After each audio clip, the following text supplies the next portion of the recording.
Hi, I'm Grandmaster Rogers.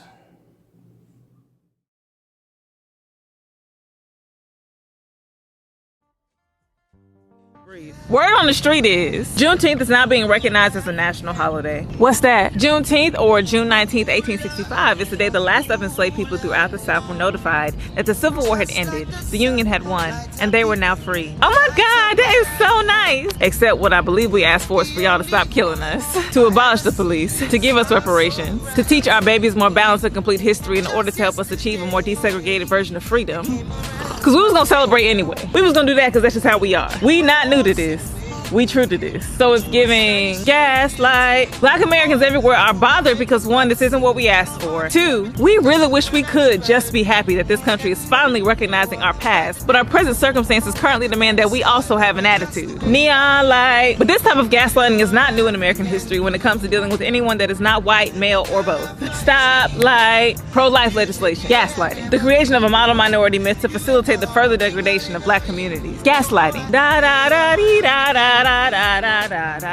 Lyndon B. Johnson telling Dr. King he couldn't prioritize the Voting Rights Act because he was focused on the war on poverty. Did poverty win the war? Because gaslighting. Hell, the way U.S. history classes have been taught since forever. Gaslighting. Everybody travel with the white under the sun, under the sun. But wait, what is gaslighting? Well, gaslighting can be a couple things. 1, failing to recognize a person's reality and then vilifying them for their current circumstances. 2, being the root cause of a person's distress and then criminalizing them for absolutely appropriate responses to that distress. Or 3, in this case, refusing to fix a problem that greatly affects a person's reality and providing them with completely unrelated solutions and or gifts. And if I'm being honest, the way we begin the story of Juneteenth is a bit of a gaslight if you ask me. How sway?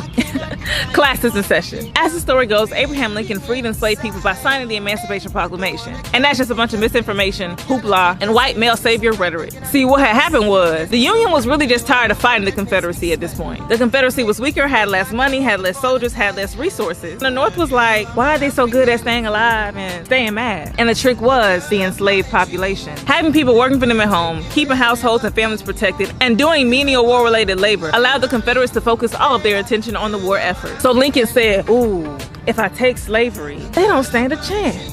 So he issued a preliminary proclamation months before the Emancipation Proclamation and basically offered them a truce. If the Confederacy were to surrender under this truce, they could keep slavery for however long they wanted to. But fortunately for us, you know why Southerners gonna ride or die for their states' rights, okay? So when the truce didn't work, he was like, all right, bet, I'm setting all the black people in your territory free. And then I'm gonna invite them to come fight with us and see how long you last after that. So it was just a war strategy, folks. Lincoln knew the newly freed black people would run to Union camps, fight on their side, and help them win the war.